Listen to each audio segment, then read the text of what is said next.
নমস্কার। কেকেআর ডাগআউটে আপনাদের সকলকে স্বাগত। তো প্লে অফের স্বপ্নভঙ্গ হলো কেকেআর এর আজকে তাদেরই ঘরের মাঠ ইডেন গার্ডেন্স। আমরা ভেবেছিলাম এর শেষটা হয়তো ভালো হবে, কারণ এই ইডেন গার্ডেন্স এর যখন প্রথম ম্যাচ হয়েছিল কেকেআর এর প্রথম হোম ম্যাচ আরসিবির বিরুদ্ধে, তখন কিন্তু কেকেআর হেরে গেছিল, একতরফা ভাবে হেরে গেছিল। এবং আমরা হয়তো ভেবেছিলাম প্রথম দিকটা খারাপ যাচ্ছে মানে শেষটা হয়তো ভালো হবে, তো শেষটাও সেই একই রকম হলো। কেকেআর আবার নিজের লাস্ট হোম ম্যাচ ইডেন গার্ডেন্সে হেরে গেল। এবং সবচেয়ে বড় বিষয় কি জানেন, সেটা হলো কেকেআর এই ম্যাচটা একসময় জিতে যাচ্ছিল, মানে খুব ইজিলি জিতে যাচ্ছিল, যখন চেন্নাইয়ের 70 রানে 5 উইকেট হয়ে যায়।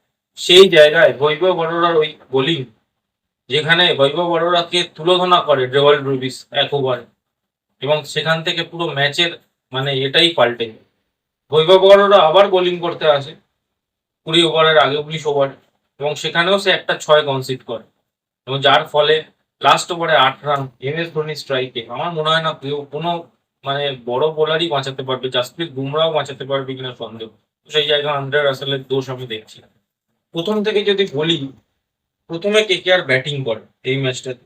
সো কেকেআর এর ব্যাটিংটা যদি আমি দেখি, কেকেআর এর গুরবাজ এবং নারিন স্টার্ট দেয়। গুরবাজ অ্যাজ ইউজুয়াল না ভালো স্টার্ট দিতে পারছে না কিছু, 9 বলে 11 রান। আগের ম্যাচে 35 রান করলেও এই ম্যাচে 9 বলে 11 রান করে, একটা 6 একটা 4 মারে, কিন্তু তার ডট বল পার্সেন্টেজ অনেক বেশি, সে সিঙ্গেল রোটেট করতে পারে না।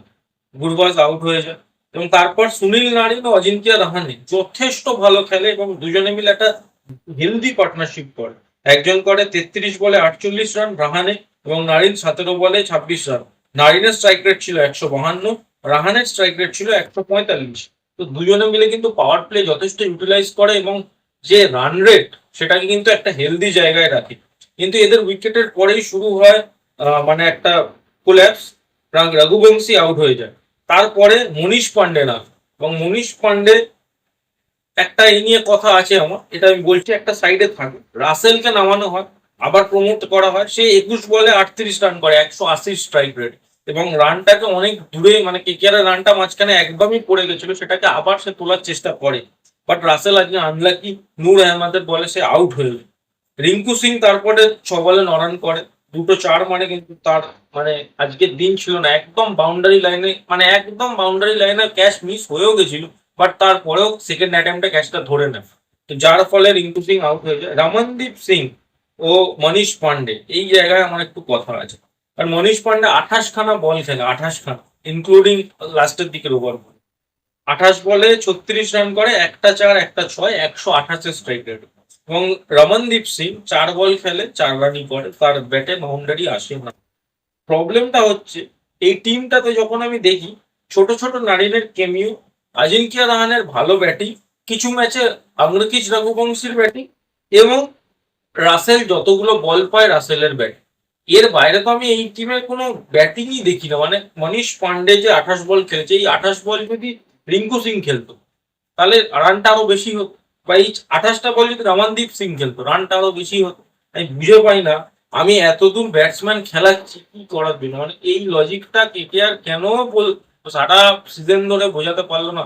দেখুন, অনেস্টলি স্পিকিং কেকেআর কিন্তু প্লে অফসের টিম মনে হচ্ছিল না, এটা সবাইকে মানতে হবে। কেকেআর কে দেখে একবারও মনে হয়নি কেকেআর মানে প্লে অফসের জন্য কোয়ালিফিকেশন করতে পারে। টিমের অন্তত এই দুটো ম্যাচ জিতেছে, তাও দুটো ক্লোজ এনকাউন্টার জিতেছে। একটা রাজস্থানের এগেনস্টে 1 রানে এদিক ওদিক হলেই ম্যাচটা হেরে যেত, জিতে গেছিল। আর দিল্লির বিরুদ্ধেও ম্যাচটা 14 রানে, বরুণ চক্রবর্তীর দুর্দান্ত ওভার, সেই জন্য ম্যাচ জিতে গেছে। সত্যি বলতে কেকেআর এর ব্যাটিংই একটা এমন জায়গা যেটা লেট ডাউন করে, এবং বোলিং এ বৈভব অরোরা, মানে কিছু বলার নেই। কেকেআর এর যদি বোলিংটা এবার আমি দেখি, তো বোলিং এ যদি আমি দেখি, কেকেআর প্রথম দিকে স্টার্টটা দুর্দান্ত গিয়েছিল। বৈভব অরোরা প্রথমেই আউট করে দেয় আয়ুষ মাত্রেকে, এবং মঈন আলী আউট করে দেয় ডেভন কনভো। কিন্তু জায়গাটা শুরু হয় উর্ভিল প্যাটেল বলে একটা প্লেয়ারকে চেন্নাই সাইন করা, এবং সেই প্লেয়ারটা নামে খেলবে। 11 বলে 31 রান করে, এবং যেখানে পাওয়ার প্লে ডিপ ডাউন করছিল সেখানে পাওয়ার প্লে রানটাকে সে তুলে দেয় অনেকটা। 281 স্ট্রাইক রেটে খেলে। তাকে হর্ষিত রানা আউট করে। আর অশ্বিনকে প্রমোট করা হয়, তাকেও হর্ষিত রানা আউট করে। জাদেজাকে প্রমোট করা হয়, জাদেজাকেও আর অশ্বিন আউট করে। কিন্তু তারপর ড্রেভেল ব্রেভিস এবং শুভম দুবে দুজনে টুকে টুকে টুকে টুকে ইনিংসটাকে বিল্ড করার চেষ্টা করছিল। যতক্ষণ বরুণ চক্রবর্তী আর সুনীল নারিন বোলিং করছিল, এদের থেকে আমরা ভালো ইনিংস পাচ্ছি, মানে ভালো সেরকম ফ্লো পাচ্ছিলাম না। তো তারপরেই আসে সেই ওভার যেখানে বৈভব অরোরাকে বল দেয় রাহানে, এবার এখানে অনেকে ক্রিটিসাইজ করতে পারে যে হোয়াই বাইবা বড়রা, কেন তখন অব্দি বাইবা বড়রা মাত্র 1 ওভার বোলিং করেছিল, রাসেল থাকতে কেন বাইবা বড়রা? বা দেখুন একটা প্রপার বোলার, তাকে কেন ক্যাপ্টেন বল দিচ্ছে, তাকে এমনই বাইবা বড়রা নিজের এটা বানাচ্ছে যে তাকে না মিডিল ওভারে বল দেওয়া যাবে, তাকে না স্লো ওভারে বল দেওয়া যাবে, ডেথ ওভারে বল দেওয়া যাবে, সে শুধু বল করবে প্রথম দিকে। এবার আজকে প্রথম দিকে উর্বিল প্যাটেল খেলছিল, বা যদি উর্বিল প্যাটেলের সামনে বাইবা বড়রা পড়তো হয়তো দেখা যেত ম্যাচটা ওই 6 ওভারে শেষ হয়ে যেত। সেই জায়গা তাকে বাঁচিয়ে মিডিল ওভারে আনলো, এবং মিডিল ওভারে ওই ওভারটাতে 4-6 4-6 4-6 মেরে মেরে পুরো শেষ করে দেয়। এবং ওই ওভারেই ডেভাল্ড ব্রেভিস নিজের 50 কমপ্লিট করে নেয়, 25 বলে 52 রান, ওখান থেকেই ম্যাচটা ঘুরে যায়। কারণ শিবম দুবেকে দেখে সেরাম ফর্মে মনে হয়নি। 40 বলে 45 রান করেছে, এবং এম এস ধোনির যদি ইনিংস দেখি 18 বলে 17 রান করেছে মাত্র। তো এইটাই ব্যাপার যে দেখে মনে হয়নি এম এস ধোনি বা শিবম দুবে কেউ ম্যাচটা বার করতে পারবে। ম্যাচটা একজনই বার করতে পারতো, সেটা হচ্ছে ডেভাল্ড ব্রেভিস, এবং তার সামনে বাইবা বড়রা মিডল ওভারে, এমন নয় যে পাওয়ার প্লেতে ফিল্ড রেস্ট্রিকশন আছে বা ডেথ ওভার যেখানে সবাই চালিয়ে খেলবে, এমন কিচ্ছু ছিল না। মিডিল ওভারে তাকে বল দেয়, মিডিল ওভারেই সে ঝুলিয়ে চলে যায়। আমি যদি স্পিনারদের কথা বলি, কেকেআর এর হয়ে স্পিনাররা আর কত করবে? বরুণ চক্রবর্তী 4 ওভারে 18 রান দিয়ে 2 উইকেট, সুনীল নারিন 4 ওভারে 28 রান, যেখানে সুনীল নারিন 2 ওভারে 19 রান খেয়ে গেছিল, সেখানে 4 ওভারে মাত্র 18 রান। রাসেল 2 ওভার 4 বলে 22, এই তিনজনকে যদি আমি সরিয়ে দিই, মঈন আলীকে আমি ইনক্লুড করতে পারি, কারণ ওই উর্জিল প্যাটেলের ওই ওভারটা যদি না যেত, মঈন আলীর ফিগারও আজকে ভালো থাকতো। 2 ওভারে 23 রান দিয়ে 1 উইকেট। কিন্তু বাইবা বড়রা 3 ওভারে 48 রান। আমার মনে হয় মিডিল ওভারে যেখানে বাইবা বড়রাকে বোলিংটা দেওয়া হয়েছিল, ওখানে যদি মঈন আলীকে দেওয়া হতো অনেক কাজে দিত, কারণ স্পিনারদের এগেনস্টে স্ট্রাগল করছিল শিবম দুবে এবং ডেভাল্ড ব্রেভিস। এইখানে কিন্তু একটা খুব বড় ছোট ক্যাপ্টেন্সি ল্যাকও হয়েছে আজিঙ্কিয়া রাহানে। আমরা রাহানেকে অনেক ভালো ক্যাপ্টেন বলি, but as a IPL captain তার কিন্তু এই জায়গায় একটা বড় সড়ো ট্রিক্স মিস হয়েছে। সে প্রায় নিজের মানে বোলারকে নিতে গিয়ে, প্রাইমারি বোলারকে নিতে গিয়ে মঈন আলীর ওভারটা না করিয়ে ওইখানে পুরো ম্যাচটা ঘুরিয়ে দেয়। এবং হর্ষিত রানা 4 ওভারে 43 রান খায়, আজও তার 10-এর ইকোনমি, 2 উইকেট নেয়, ক্রিটিক্যাল 2 উইকেট নেয়, বাট ইকোনমি তার 10-এর নিচে নামছেই না। আর এইদিকে যদি বাইবা বড়রার কথা বলি, 3 ওভারে 48 রান দিয়ে 3 উইকেট, 16-ওর ইকোনমি, 16 শুভ। সো এখানে বোঝা যাচ্ছে যে KKR basically Rahane, Russell, Sunil Narine, Varun Chakravarthy, এবং টু এন এক্সটেন্ট কিছুটা যদি বলি আমি, টুকটাক মঈন আলী বা অমৃকেশ রঘুবংশী, এই পুরো বিষয়টা এইটুকুর ওপরে টিকে আছে কেকেআর। এর বাইরে কিচ্ছু নেই, বিশ্বাস করুন। যেদিন পাঞ্জাব কিংস এর এগেনস্টে ধর্মশালাতে ওই 92 রানে আউট হয়ে গেছিল কেকেআর, 112 রান চেস করতে পারেনি, আমি সেই দিনই আমার ভিডিওতে বলে দিয়েছিলাম যে কেকেআর কিন্তু এই বছর কোয়ালিফাই করছে না। আমি বলেই দিয়েছিলাম, কারণ ওইখান থেকে ফিরে আসা সম্ভব ছিল না। এবং তারপর কেকেআর ঘরের মাঠে দিল্লি গুজরাটের এগেনস্টে হারে, একটা ইজি চেস করতে পারে না। এবং সেই তারপরে দুটো ক্লোজ এনকাউন্টার জিতলেও আমার কোনোদিনও মনে হয়নি যে কেকেআর এবছর কোয়ালিফাই করতে পারবে। কম্পিটিশন প্রথম 5টা টিমের মধ্যে ছিল গুজরাট, আরসিবি, মুম্বাই, দিল্লি, এবং টু এন এক্সটেন্ট যদি কিছুটা দেখা যায় পাঞ্জাব কিংস, কারণ পাঞ্জাব কিংসেরও 15 পয়েন্ট আছে। পাঞ্জাব কিংস টপে ফিনিশ করার কথা ভাবতে পারে, বাট এই 5টা টিমের বাইরে কোনো টিমই কিন্তু এই বছরের কন্টেন্ডার ছিল না। হয়তো লখনৌ সুপার জায়ান্টস এখনো 16 পয়েন্ট অব্দি যেতে পারে, তারা আশা করছে, বাট আমার মনে হয় না হবে। প্রথম 5টা টিমের মধ্যেই কম্পিটিশন থাকবে, এবং প্রথম 5টা টিমের মধ্যেই যে কোনো 4টে টিম কোয়ালিফাই করবে। টপ 2 কারা হবে সেটা আমি জানি না, বাট এর মধ্যেই 4টে টিম কোয়ালিফাই করবে। খারাপ এটার জন্য লাগছে যে কেকেআর ম্যাচ হারতেই পারে। ম্যাচ এমন একটা সিজন চলছিল যেখানে কেকেআর এর কোনো ব্যাটসম্যান ফর্মে নেই, বোলাররা প্যাথেটিক বোলিং করছে, দুটো স্পিনারকে ছেড়ে দিলে।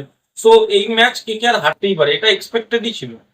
বাট এটা এক্সপেক্টেড ছিল না যে 70 রানে 5 উইকেট হয়ে যাওয়ার পর 180 রানের চেস, যেটা চেন্নাই কোনোদিন ভালোভাবে করতে পারেনি, সেটাও করে ফেলবে, তাও কেকেআর এর বিরুদ্ধেই করবে।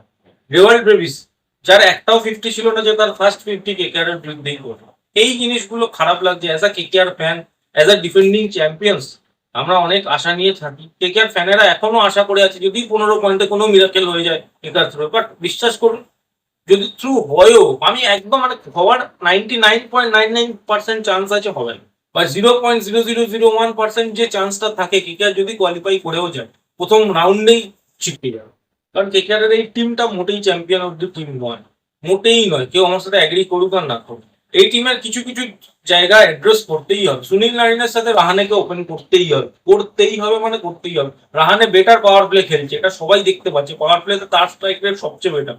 ওয়াই গুরবাস, ওয়াই মানে গুরবাস ডট বল খেলছে, তাকে কোনো দরকার নেই। গুরবাস আমার মনে হয় ইন্ডিয়ান উইকেট কিপারে এবার ফিরে যাওয়া উচিত।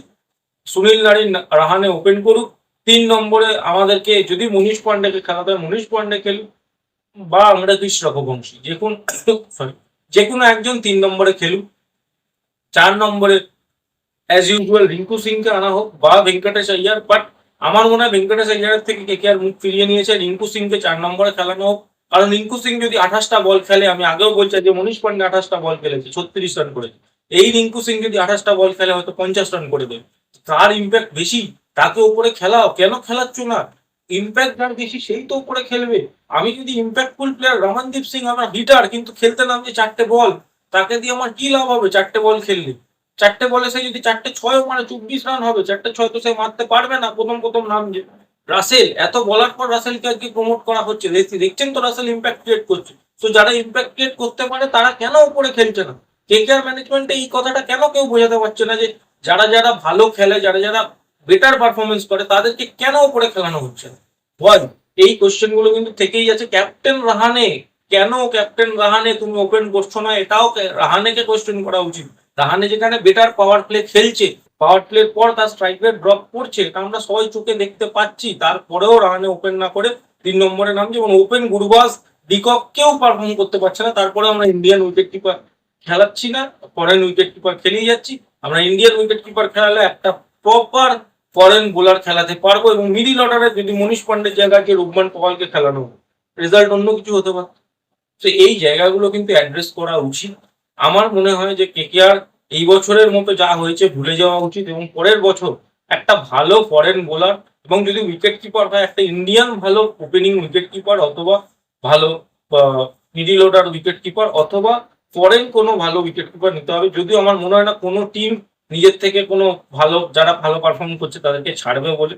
সো কেকেআর এর জন্য কিন্তু লট অফ জিনিস এই মিনি অপশনে তাদেরকে নিয়ে যেতে হবে, মিনি অপশনে টিমটা ঠিকঠাক করতে হবে, নইলে কিন্তু এই টিম পরের বছরও ধেরাবে। সো এই ছিল আমার এই ভিডিও। ভালো লাগলে ভিডিওটা অবশ্যই লাইক করে দিন, কমেন্ট করে জানান আপনাদের কি মনে হয় কেকেআর এর এই বিদায় নিয়ে আইপিএল থেকে। দেখুন বিদায় হয়ে গেছে, ফ্যান থিওরি দিয়ে লাভ নেই, এই হবে ওই হবে। আমি বলছি বিদায় হয়ে গেছে, কারণ এরপরে মিরাকেলের ওপর মিরাকেল যদি কিছু হয় সেটা হলে কেকেআর কোয়ালিফাই করবে, তাও আমার মনে হয় কোয়ালিফাই করাটাই সার হবে, তারপর হেরে যাবে। সো এই ছিল আমার ভিডিও, আমি আগেও বললাম। কমেন্ট করে জানান আপনাদের কি মনে হচ্ছে কেকেআর এর ব্যাপারে। লাইক করে দিন অবশ্যই, আমার ভিডিও ভালো লাগলে, কেকেআর ফ্যান হলে না, আমার ভিডিও ভালো লাগলে লাইকটা করে দিন। আর অবশ্যই চ্যানেলটা সাবস্ক্রাইব করে দিন ক্রিকেট রিলেটেড সমস্ত তথ্য পেতে এবং ভিডিও পেতে। এই বলে আমার ভিডিওটা শেষ করছি, ধন্যবাদ।